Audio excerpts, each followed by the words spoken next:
Hi అండి, good morning. Welcome back to మీ తెరాల అమ్మాయి కుకింగ్ వ్లాగ్స్. ఇవాళ మీకు ఈ సమ్మర్ వచ్చేసింది కదండి. ఈ సమ్మర్లో మనము ఎండబెట్టగొడతాం కదా, అందుకని మీకు చల్లని మజ్జిగతో ఎలా చేసుకోవాలో నేను చూపిస్తాను. ఇదిగోండి, ముందుగా ఇందులో ఇది చల్లకవ్వండి, అంటే పెరుగు చిలికేసాను. ఇందులో సాల్ట్, కొత్తిమీర, అల్లం,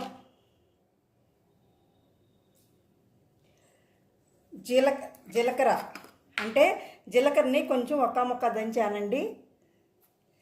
ఇప్పుడు నిమ్మకాయ, ఇదిగోండి, ఒక 2 చెక్కలు పిండేసేయండి, ఏం కాదు. ఇప్పుడు పచ్చిమిర్చి, పెద్దుల్లిపాయ అన్నీ కలిపి మిక్స్ చేసేయండి, బాగా మిక్స్ చేసేసేయండి. ఇప్పుడు మీకు summer cool drink is ready to serve. Thank you.